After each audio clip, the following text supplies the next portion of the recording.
You're just maintenance. You're fired. Then you should check who owns the vote. I just stopped the deal. At 8:02 on a cold Friday morning in Riverton, Ohio, Marcus Holloway stood outside the glass entrance of Crescent Ridge Medical Systems with a steel toolbox in one hand and a company access badge in the other.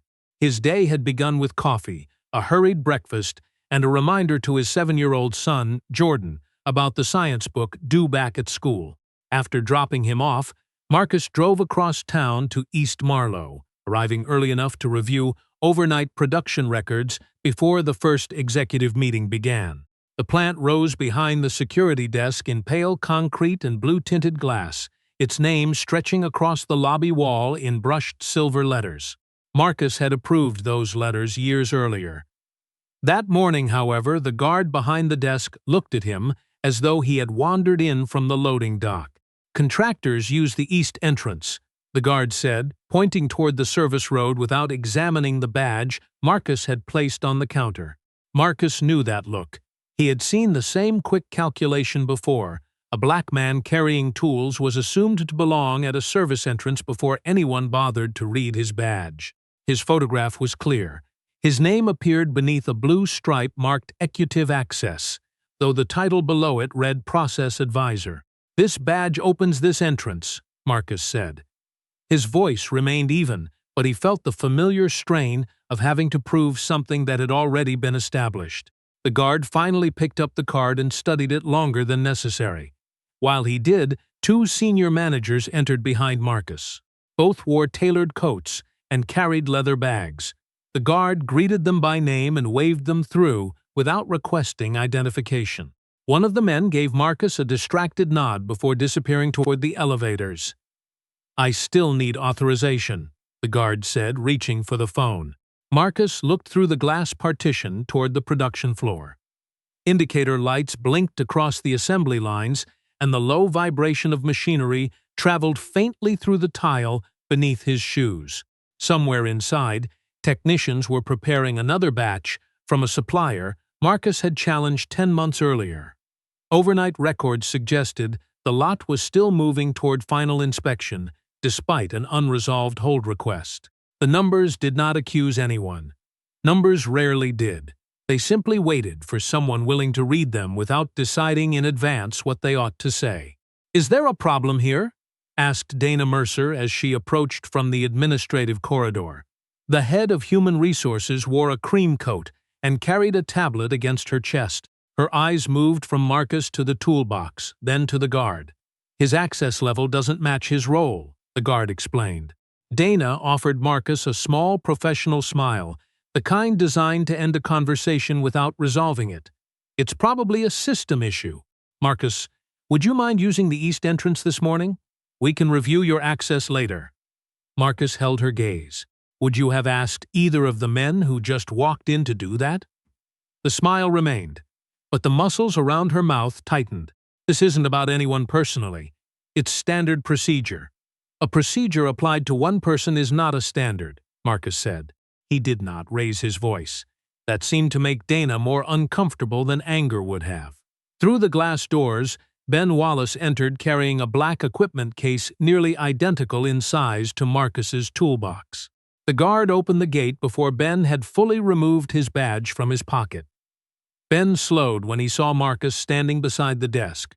Confusion crossed his face, followed by embarrassment. "Morning, Marcus," he said. Marcus nodded. Dana tapped her screen and told the guard to grant access. The gate clicked open. "We'll address this later," she said. Marcus collected his badge.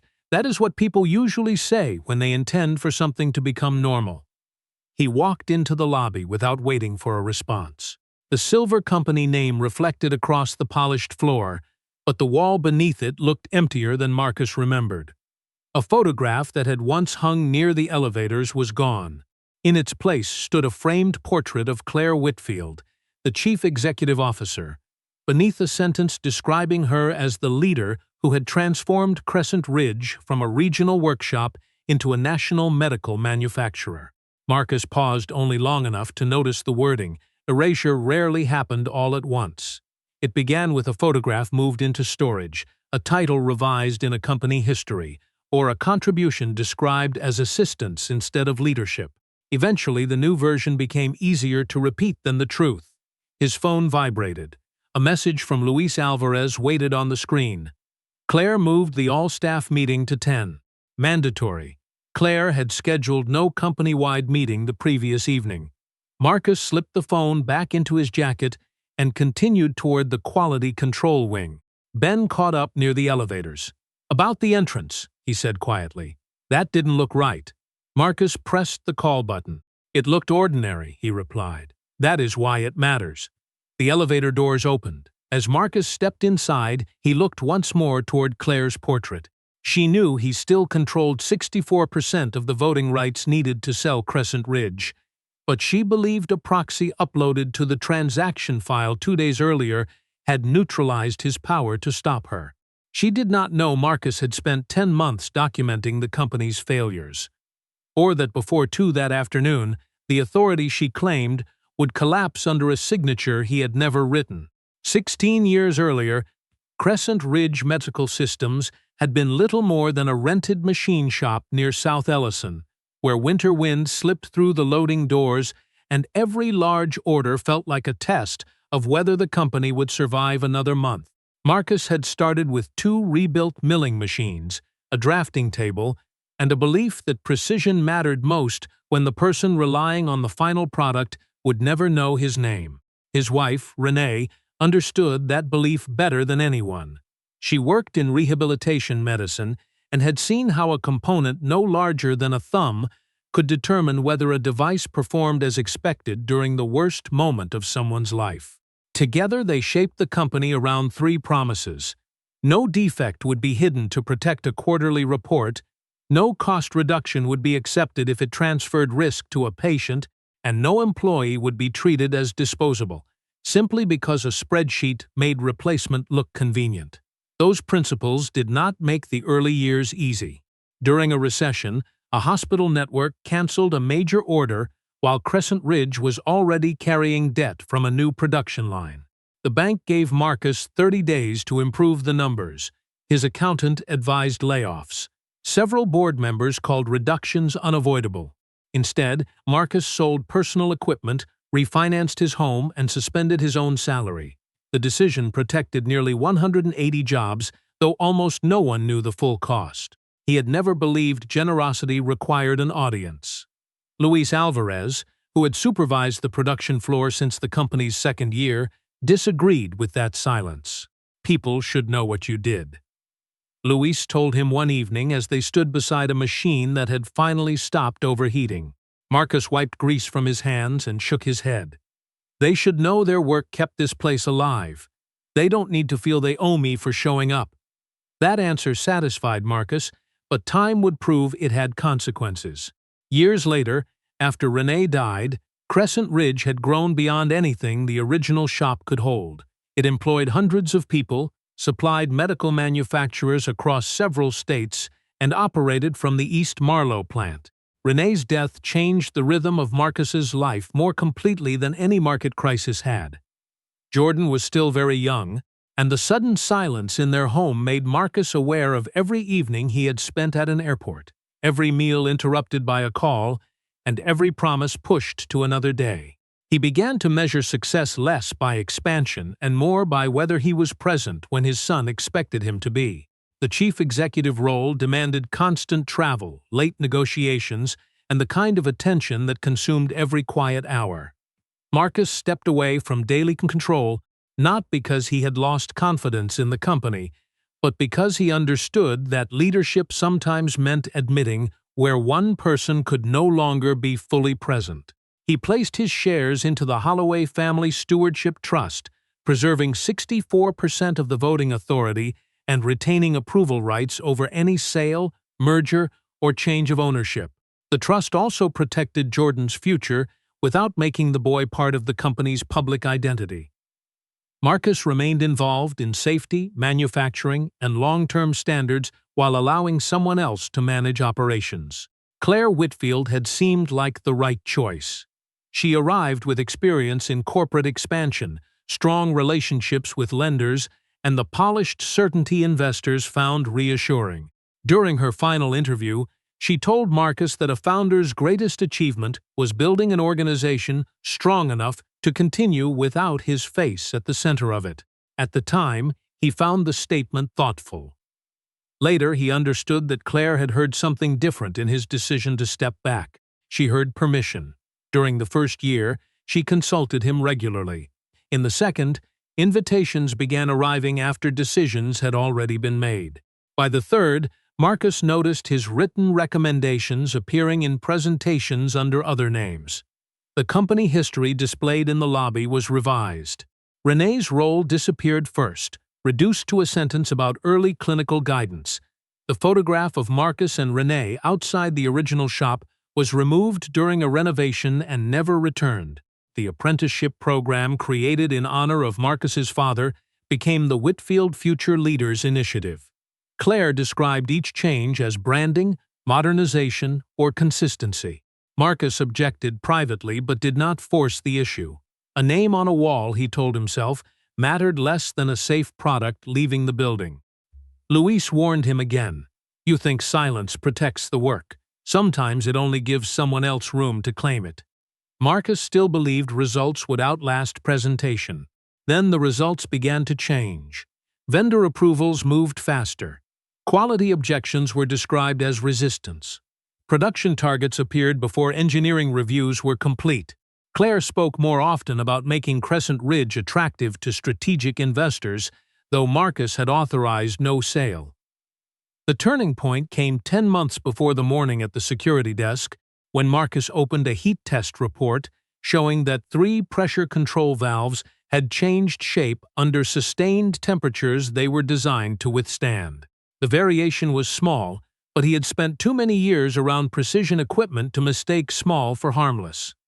By 8:15 on that earlier Friday, Marcus had reviewed the data 4 times. The valves had not failed completely, which made the problem easier for executives to dismiss and more dangerous for engineers to ignore. Under normal operating temperatures, the polymer seals remained within tolerance. Under prolonged heat, however, the material softened just enough to alter the valve's response time. The delay measured less than a second. To anyone focused only on averages, it looked insignificant. To Marcus, it represented uncertainty inside a component whose value depended entirely on predictable performance. He traced the lot number to a supplier approved 6 months earlier. The original specification called for a high-grade medical polymer manufactured in Wisconsin. The replacement material came through a distributor Marcus did not recognize and cost nearly 14% less. He prepared a report containing test curves, photographs of the deformation, affected batch numbers, and a proposal to pause only the questionable lots while keeping the remaining lines active. 20 minutes after he distributed it to quality assurance, procurement, legal compliance, and Claire's office, her assistant scheduled a meeting in the executive conference room. Claire sat at the head of the table. Dana occupied the chair nearest the door. Ben represented product engineering, though Marcus had written the report in front of him. 2 operations directors joined by video. Claire did not begin with the data. Marcus, we need to discuss how concerns are being raised, she said. Her tone was measured, almost sympathetic. The report explains the concern, Marcus replied. Claire folded her hands. It was distributed broadly before leadership had an opportunity to assess the commercial impact. Marcus looked toward the screen displaying his test results.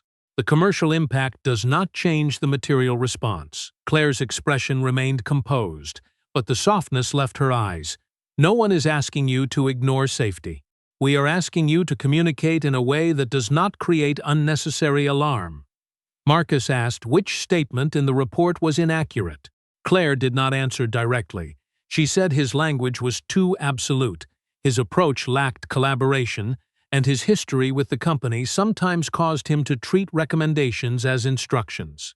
Dana entered notes on her tablet without opening the technical attachment.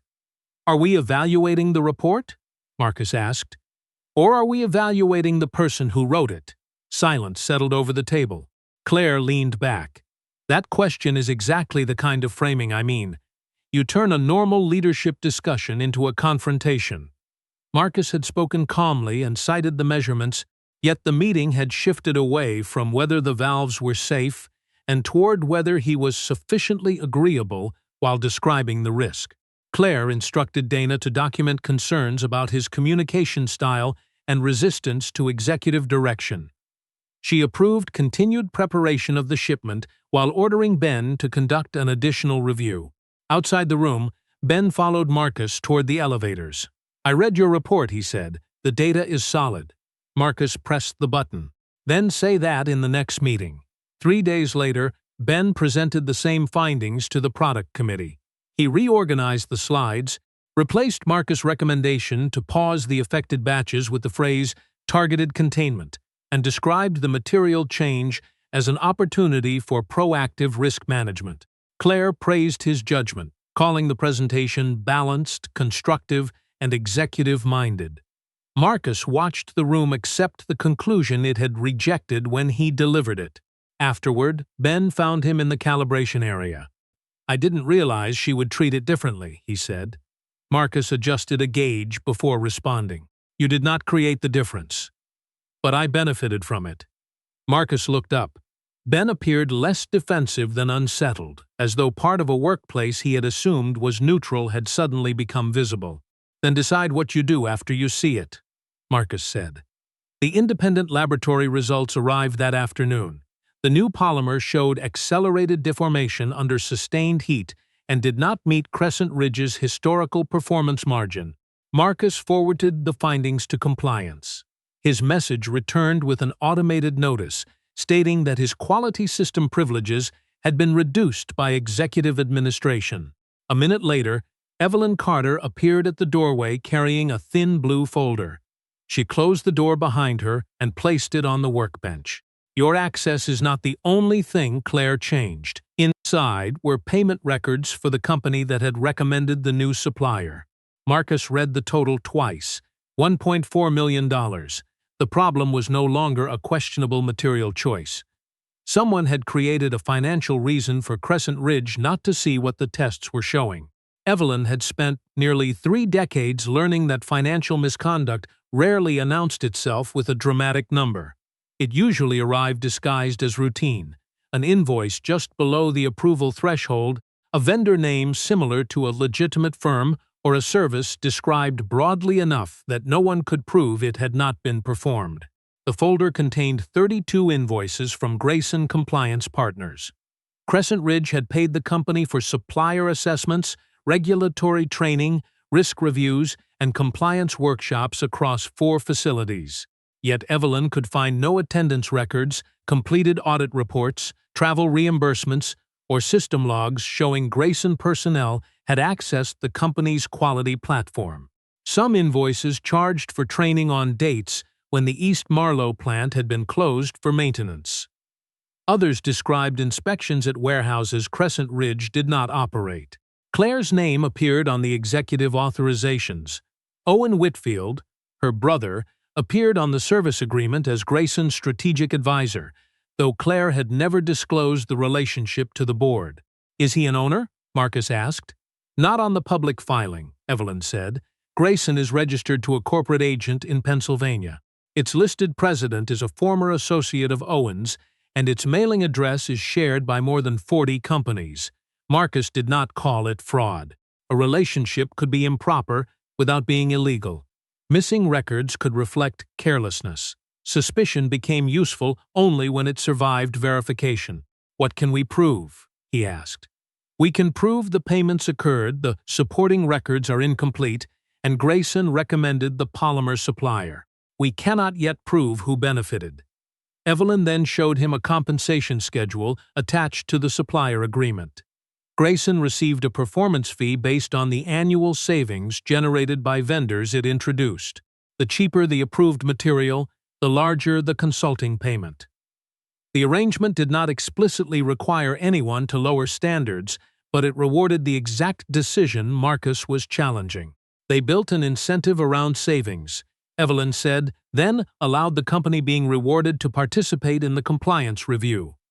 Marcus studied the figures. The people measuring the risk were being paid by the amount of risk they persuaded us to accept. Evelyn had raised concerns twice. The first time, Claire said Grayson's work was confidential. The second time, Evelyn was told her questions reflected an inability to support strategic partnerships. A promotion she had been considered for was postponed soon afterward. "Why bring this to me now?" Marcus asked. Evelyn looked toward the closed door. "Because I watched them turn your engineering report into a personality problem. They did the same thing to my audit questions. Different department, same method. Their review eventually identified 4 companies with overlapping addresses, officers, or payment contacts. The unexplained spending approached $5 million.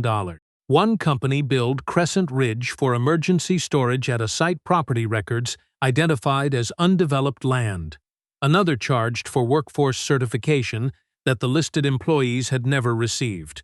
Also found a restricted spreadsheet titled Project Clear Horizon. It contained projected savings associated with the proposed sale of Crescent Ridge to Lakebridge Equity Group. One tab listed 50 East Marlow positions scheduled for elimination after closing. Luis Alvarez was listed. Evelyn Carter was listed. Marcus Holloway appeared at the top, identified only as redundant technical support. "Claire has been telling employees the sale will create stability," Evelyn said. Marcus studied the projections. The job cuts were not a possible scenario. They were part of the financial logic used to support the buyer's return. "We document everything," he said. "We do not copy what we are not authorized to access, and we do not accuse anyone before the evidence is complete." "And if it becomes complete?" Evelyn asked. Marcus looked through the blinds toward the production floor. "Then we make sure the truth reaches the room where they believe it cannot enter." Marcus and Evelyn turned to attorney Natalie Brooks, who had helped create the Holloway Family Stewardship Trust and knew which corporate records Marcus had the right to inspect. During their first meeting in her downtown Riverton office, Natalie placed 3 legal pads on the table and labeled them facts, assumptions, and questions. "If you confuse these, Claire's attorneys will do it for you." Over 10 months, they built the case one verified detail at a time. Evelyn preserved accounting records through ordinary audit procedures. Marcus documented product concerns through the safety authority retained in his advisory agreement. Natalie requested corporate materials through shareholder inspection rights. Marcus often reviewed summaries after Jordan had gone to bed, but he refused to let the investigation consume the family time he had stepped away from the executive office to preserve. Jordan knew only that his father was dealing with a difficult problem at work. The evidence revealed a structure rather than a collection of isolated failures. Expenses from other facilities had been reassigned to East Marlow to make the plant appear less efficient before the sale. Equipment still in service was classified as obsolete. Internal polymer test results were changed from failure, requiring review, to inconclusive variation, preventing an automatic escalation without deleting the underlying data. Personnel files revealed another pattern. Black employees with performance histories similar to their white colleagues were more frequently criticized for tone, fit, patience, or executive presence. Comparable conduct by white employees was described as confidence, urgency, independence, or leadership potential. The words appeared subjective when viewed individually, but over time they influenced promotions, compensation, and access to decision-makers. Ben became an unexpected source after discovering 2 customer presentations in which Marcus's technical work had been reassigned. One email from Claire instructed the sales team to replace Marcus in a client meeting because the manufacturing floor image does not support the premium direction of the brand. Marcus was the founder, the most experienced engineer, and the person best qualified to answer technical questions. Yet his presence had been treated as a branding risk. "I was in that meeting," Ben told him. "They introduced your design as mine." Marcus asked whether he had corrected them. Ben looked down. "No." Marcus allowed the silence to carry the proper weight. "Then your responsibility begins there." Luis provided written accounts from workers whose warnings had been dismissed as complaining. A junior HR analyst admitted that she had handled evaluation disputes individually and never compared the language across groups. Marcus asked her to give Natalie a written description of the relevant files so preservation requests could identify the data without removing it from company systems. As the evidence accumulated, the links became clear. Financial incentives encouraged weaker materials, compromised oversight protected connected vendors, subjective evaluations weakened the credibility of employees most likely to raise concerns, and the proposed sale rewarded executives for completing the process before anyone connected the pieces. Natalie finally obtained the Lakebridge transaction schedule. The sale price was $860 million, with closing set for Friday afternoon. The agreement required approval from the Holloway Trust, yet the file stated that Claire possessed full voting authority through an executed proxy. The scanned proxy had been uploaded only 2 days before closing and labeled as a final administrative document, leaving the bank's independent confirmation incomplete when Claire tried to accelerate the signing. Marcus had never signed it. The signature resembled his, but it looked too familiar, like a line taken from an older document. The date also placed him in Riverton on a day when travel records, a hotel receipt, and his calendar showed he was in Nashville with Jordan visiting Renee's parents. Natalie compared the proxy with 3 older documents Marcus had signed. Real signatures changed slightly with speed, surface, pressure, and circumstance. The proxy repeated the same hesitation in the letter H, the same upward curve at the end of Holloway, and the same ink break visible on a refinancing agreement from 9 years earlier. It did not resemble Marcus's handwriting. It resembled an image of his handwriting. The proxy also claimed to have been witnessed by 2 employees. One had left Crescent Ridge 6 months before the listed date. The document carried an obsolete Holloway Trust seal, once stored in the executive office for archived records. Claire controlled that floor, and Owen had become such a familiar presence that security often admitted him without recording a formal visit. Natalie contacted the bank that administered the trust. Its response was clear. No proxy had been granted to Claire, no resolution approved the sale, and no representative other than Marcus possessed authority to vote the controlling shares. Natalie prepared formal notices to Lakebridge, the board secretary, the transaction attorneys, and the bank. She also drafted preservation requests covering the proxy, vendor contracts, Project Clear Horizon, and related communications. Marcus initially wanted to give Claire an opportunity to explain. Evelyn opposed the idea. She had 10 months to explain the invoices. She answered by cutting access. Natalie was equally direct. Respecting due process does not require warning someone before you preserve evidence. Marcus knew they were right. Claire had not entered Crescent Ridge as an obvious threat. He had hired her, praised her discipline, and trusted her with a company built through years of sacrifice. Accepting the evidence meant accepting his own failure to see what authority had become in her hands. "Send the notices," he said. Before Natalie completed the first transmission, Evelyn called from her office. The technology department had asked why she had opened historical planning files. Seconds later, Marcus received a message stating that his quality privileges were suspended pending an internal conduct assessment. Another message followed: mandatory attendance at a company-wide meeting at 10. Claire had already summoned human resources, corporate security, and the internal legal director. She described Marcus and Evelyn as former insiders attempting to disrupt a strategic transaction while telling the board that Marcus had become emotionally attached to the company's past and could no longer separate technical concerns from personal resistance. She moved the Lakebridge signing from 5 in the afternoon to 1, reducing the time available for any challenge. Evelyn was placed on administrative leave, and her laptop was collected while a security employee stood beside her desk as though nearly 3 decades of service had become a reason for suspicion. She called Marcus from the parking lot. "They are clearing the path." Marcus looked through Natalie's window toward downtown Riverton. "Then we stop thinking of this as a warning. It is an attempt to finish before the truth arrives." The bank acknowledged the dispute but required formal identification from Marcus before freezing voting instructions. Natalie asked why he intended to attend a meeting designed to discredit him. "Because everyone she intends to mislead will be standing in one room," Marcus said, "and because I want to hear what she is willing to say when she believes I cannot answer." The assembly floor had been cleared by the time he arrived. Nearly 280 employees stood between inactive production lines, some still wearing safety glasses, others holding coffee they had not expected to finish outside the break room. Claire had chosen the location carefully. The executive conference center would have made the meeting feel procedural. The production floor made it visible. She stood on a temporary platform beside Dana and two members of corporate security, with the Crescent Ridge logo projected behind her. Claire began by praising the workforce and describing the Lakebridge transaction as the next stage in the company's maturity.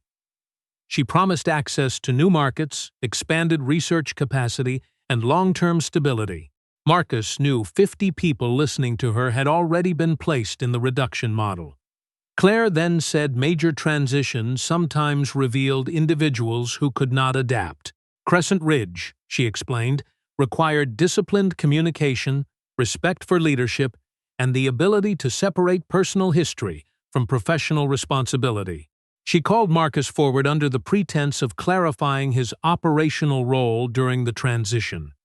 "Marcus has provided valuable technical assistance over the years," she said after he reached the platform. The word assistance reduced 16 years of design, sacrifice, and ownership to a supporting task. She accused him of exceeding the limits of his advisory position, distributing incomplete concerns in ways that disrupted operations, and refusing reasonable direction. Marcus looked at the employees rather than Claire. Some appeared confused. Others avoided his eyes. A few had heard similar language used before: difficult, uncooperative, not aligned. Words broad enough to damage a person while remaining too vague to defend against. Claire announced that his advisory contract had ended effective immediately. His systems access was cancelled, and he could not return without written authorization. Dana held out a separation packet. Marcus did not take it. "Will the employees be told that the affected valves failed the independent heat review?" he asked. A movement passed through the room. Claire's jaw tightened. "This is not the appropriate setting for technical debate." "Will they be told that 50 positions are included in the buyer's consolidation model?" The silence deepened. "There is no approved reduction plan," Claire replied. It was a precise answer. The plan existed, but the board had not formally approved it. "Then the company should have no difficulty releasing Project Clear Horizon," Marcus said. Claire stepped closer to the microphone. "This is exactly the conduct we are addressing. You continue to confuse access with authority. My authority is not the subject you want to discuss in this room." Uncertainty crossed her expression before she recovered. "You are skilled with machines, Marcus, but working with your hands does not make you qualified to direct the future of this company." No explicit insult followed. None was necessary. Employees had seen Marcus questioned at entrances, removed from customer meetings, and spoken about as though experience on the factory floor made him less capable of thought. He asked whether Claire would describe another executive with his credentials in the same way. She accused him of turning a business decision into an issue of identity. "I am asking about your standard," Marcus said. "You are avoiding the answer." Dana directed security to escort him to his workspace. Marcus collected Renee's photograph, the original valve prototype, his father's wrench, and a small frame drawing Jordan had made of the South Ellison workshop. An employee offered him a cardboard box without meeting his eyes. Marcus thanked him anyway. He crossed the lobby past Claire's portrait and the rewritten history wall. Outside, rain fell thin and steady against the glass. The same guard who had questioned his badge that morning opened the door without speaking.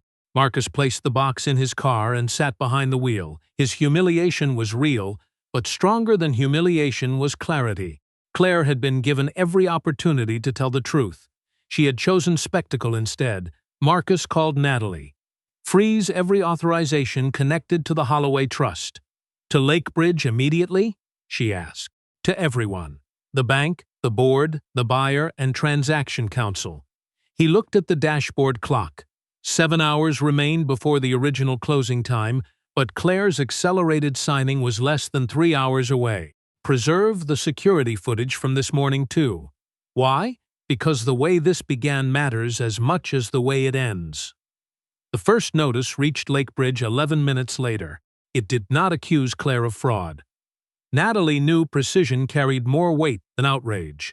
The notice stated that the controlling shareholder disputed the authority used to approve the transaction, that the proxy had not been issued by the Holloway Trust, and that any closing completed without verification could face immediate legal challenge. The bank placed a temporary hold on voting instructions.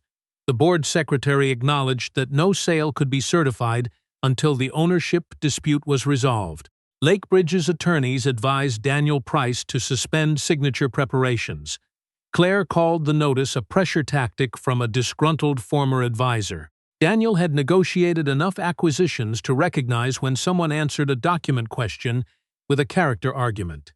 He requested the original proxy, the bank confirmation, and the board resolution authorizing Claire to act. Her legal team could produce only the scan. Natalie sent preservation letters covering vendor contracts, quality records, evaluation files, access logs, and communications involving Grayson. Evelyn, now locked out of the building, worked from Natalie's office to identify where lawful accounting copies should exist and which auditors could verify them. Ben arrived with printed emails and a written statement. He admitted receiving credit for Marcus's conclusions and confirmed Claire had reviewed the heat test data before allowing shipment preparation to continue. "I should have spoken earlier," he said. "Earlier would have been better," Marcus replied. "Now is still useful." Luis joined them by video and identified repeated occasions when production workers were labeled negative or resistant for raising concerns that became strategic priorities when repeated by senior managers. At 12:18, Daniel postponed the signing meeting but remained at Crescent Ridge while the board reviewed the dispute. Lakebridge refused Claire's request to continue under a reservation of rights. $860 million was not enough to justify buying a company from someone who might lack the authority to sell it. A handwriting specialist then reported that the proxy signature was highly consistent with a digital reproduction from an older document. Marcus spent the early afternoon at the original South Ellison workshop retrieving corporate resolutions and founder records from a fireproof cabinet while the bank sent certified trust documents directly to Natalie. Dust covered the drafting table where Renee had reviewed early designs with him. Her photograph remained on the wall because no executive renovation had reached that room. Marcus wondered whether his silence had been humility or avoidance. By refusing to defend his role, he had allowed Claire to separate authority from responsibility. Yet, returning only to prove he was powerful would teach the wrong lesson. People should not deserve respect only after revealing that they secretly owned the building. That was not the company he and Renee had created, and it was not what he wanted Jordan to inherit. Marcus changed from his work jacket into a dark suit. He placed his father's wrench inside the cardboard box, not as evidence, but as a reminder of what authority had meant in his family. The obligation to keep something safe after others trusted you with it. At 1:36, Natalie learned Claire had convened the board and was attempting to pass a revised resolution limiting Marcus's advisory authority. Marcus, Evelyn, and Natalie drove back to East Marlow through steady rain. Employees watched from the windows as their car stopped beneath the main entrance. The guard who had blocked Marcus that morning stood behind the desk, but the board secretary arrived before he could speak and opened the gate. One floor above, Claire had placed a revised board resolution beside the transaction documents, hoping a new vote could overcome the dispute. When the conference room doors opened, she was preparing to call that vote. Marcus entered, set the original corporate resolutions beside the bank's certified trust documents, and looked directly at Daniel Price. Before anyone votes or signs, he said, "You should know whose authority is missing from that agreement." Claire asked why Marcus had been admitted after his termination and instructed security to remove him. No one moved. Natalie announced that Marcus was the sole trustee authorized to direct the 64% voting interest held by the Holloway Family Stewardship Trust. The trust had never approved the sale or issued a proxy to Claire. The board secretary reviewed the documents and confirmed that the transaction could not be certified. Daniel closed the folder in front of him. Claire accused Marcus of using a technical defect to sabotage an agreement that benefited the company. A controlling shareholder's missing approval is not a technical defect, Natalie said. Evelyn presented the vendor records, explaining how Grayson and 3 related entities received nearly $5 million through contracts lacking adequate proof of performance. She showed overlapping addresses, repeated billing descriptions, and the compensation structure that rewarded Grayson when Crescent Ridge accepted lower-cost suppliers. Owen, whom Claire had invited as an outside strategic advisor, interrupted and called the connections circumstantial. Evelyn acknowledged what had not yet been proven. She did not accuse him of taking money directly. She showed that he participated in vendor selection, failed to disclose relationships, and benefited professionally from the contracts. Her restraint made the evidence more damaging. Marcus presented the quality findings. The polymer seals had failed to maintain Crescent Ridge's historical safety margin under sustained heat, and internal results had been reclassified to prevent automatic escalation. Claire argued that no product had failed in use. "That is not the standard we built this company on," Marcus said. "We do not wait for harm before recognizing risk." Natalie introduced Project Clear Horizon and the proposed elimination of 50 East Marlow positions. Daniel turned to Claire. She had assured Lakebridge that workforce reductions remained under review, yet the savings already appeared in the purchase model. Claire called them scenarios. Evelyn showed emails describing them as expected actions. Ben spoke next. His voice was unsteady at first, but strengthened as he described how Marcus's report had been criticized as confrontational and then praised when Ben presented the same findings. He admitted accepting credit he had not earned and produced the email removing Marcus from a customer meeting because his manufacturing floor image did not support the premium brand. He designed the system they were buying, Ben said. "I was chosen because I looked more like what the executive team wanted the customer to see." Luis joined through a secure video link and described warnings from Black and Latino workers being treated as attitude problems until repeated by senior managers. Comparative evaluation records showed the same pattern in promotions and reviews. Claire finally lost some of her composure. She accused Marcus of assembling ordinary workplace disagreements into a story about discrimination because he was angry over losing influence. "You did not remove my influence," Marcus said. "You relied on people believing I never had any." Claire said he had abandoned leadership and now wanted to reclaim the company after others increased its value. "I left the executive office. I did not leave the responsibility." She pointed toward the work jacket folded beside his box. "You chose to present yourself as maintenance. You cannot blame others for treating you according to the role you accepted." The sentence revealed more than Claire intended. Marcus looked around the table before answering. "A title may explain who signs a report. It does not decide who deserves dignity. The fact that I own this company should not be the reason anyone regrets how I was treated." Daniel asked whether Claire knew Marcus was the founder when she described him as unqualified for leadership. Claire said she had evaluated his current function, not his history. "Then the problem is larger than me," Marcus said. "Every person in this building who does not own shares still deserves to be heard when the evidence is sound." Natalie presented the bank records and preliminary handwriting analysis. The board chair called for a brief closed discussion. When the meeting reconvened with Marcus and counsel present, Marcus requested 6 immediate actions rather than a final judgment: suspension of the sale, preservation of all data, an independent investigation, a temporary hold on affected shipments, protection for cooperating employees, and administrative leave for those who controlled the questioned records. The board approved each measure. Claire and 3 Crescent Ridge executives were placed on administrative leave, while all work access and payments involving Owen and Grayson were suspended. Lakebridge withdrew from the transaction process until the ownership and compliance issues were resolved. Claire removed her badge and placed it on the table. Security offered her a cardboard box for her belongings. As she passed near the conference room door, her face carried anger, disbelief, and the recognition that she had mistaken silence for absence. Marcus did not celebrate. No one should be humiliated while losing a position, he said. Not even someone who believed humiliation was leadership. Claire offered no reply. The elevator doors closed behind her. Stopping the sale had been the visible victory. Repairing Crescent Ridge would be harder. The independent investigation lasted 7 months. Not every suspicion became a proven violation. Some invoices reflected real work documented poorly, and some managers had followed policies without understanding how those policies affected different employees.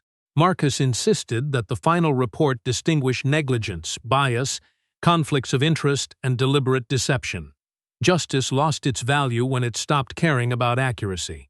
Investigators confirmed that nearly $5 million had moved through contracts with undisclosed relationships and inadequate oversight. Owen participated in vendor recommendations while concealing professional ties. The proxy contained a reproduced signature and an obsolete trust seal. Investigators could not conclusively determine who created it, but they established that Marcus had not signed or authorized it.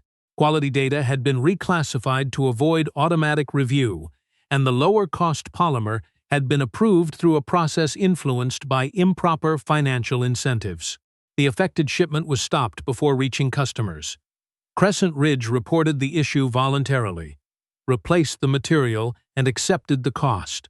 The investigation also confirmed that 50 East Marlow positions had been included in the sale model despite public assurances that no reduction plan existed. The personnel review could not measure intention inside every manager's mind, but it could measure outcomes. Black employees with comparable performance ratings were promoted less often, received more subjective criticism, and were more frequently described through terms such as attitude, tone, and fit without specific examples. Claire's employment ended after the board concluded that she had concealed conflicts, misrepresented transaction authority, and failed to protect the company's compliance process. Crescent Ridge terminated all relationships with Owen and Grayson, and 3 other executives left after separate findings. Legal proceedings continued beyond the internal review without the immediate punishment some employees expected. Marcus considered that appropriate. Consequences were stronger when they followed evidence rather than applause. Several managers remained under corrective plans, reduced supervisory authority, or measurable training requirements. Marcus refused to treat every person who had failed to question the system as equal to those who had designed or exploited it. Evelyn became chief financial officer after an external selection process and accepted only after the board created independent audit access that no CEO could limit alone. Ben remained in engineering and began crediting technical work by name in every presentation. Luis joined a new employee safety council with authority to place temporary holds on production concerns without executive permission. Crescent Ridge published promotion qualifications, required multiple reviewers for leadership decisions, prohibited unsupported labels in performance evaluations, and created reporting channels that bypassed the direct chain of command in cases involving safety, retaliation, or discrimination. The company restored its history, but Marcus rejected a display centered only on himself. The new lobby wall included Renee, the first machinists, early administrative staff, quality technicians, and the employees who had kept the company operating during the recession. Beneath the photographs appeared a sentence chosen by the workforce. "A company is built by everyone whose work keeps its promises." Marcus accepted the temporary role of board chair, but declined to return as chief executive. Crescent Ridge could hire another capable CEO. Jordan still had only one father. Marcus helped select an outside leader through a process that included employees from finance, engineering, production, and compliance. When reporters asked whether he had returned to reclaim his company, Marcus corrected the question. Ownership gave me the authority to stop the sale. It did not give me the right to ignore how people were treated before that day. Months later, Marcus visited the renovated apprenticeship workshop at South Ellison. The program now offered paid training to adults who had been excluded from traditional technical careers because of cost, location, or prior opportunity. A new apprentice named Tasha Morgan struggled to align the drawer of a metal tool chest she had built. She apologized twice before Marcus asked why, because it should have been right the first time. Marcus examined the rails and found one bracket mounted slightly out of line. Precision does not mean never making an error, he told her. It means respecting the work enough to find it and correct it. Together, they loosened the bracket, reset the alignment, and slid the drawer closed. On a nearby shelf rested the wrench that had belonged to Marcus's father. The company had offered to place it behind glass in the main lobby. Marcus kept it in the workshop, where tools still had a purpose. Before leaving, he passed a small steel plaque mounted beside the entrance. It carried no executive name and no corporate slogan. The words had been selected by the first apprenticeship class. Built with respect. Marcus checked the time. He had promised Jordan he would be home for dinner, and he had no intention of arriving late. Crescent Ridge's future depended on proving that respect did not follow status. Marcus had stopped an $860 million sale in one afternoon. Changing the habits that had made the crisis possible would take much longer. For the first time in years, the company had begun.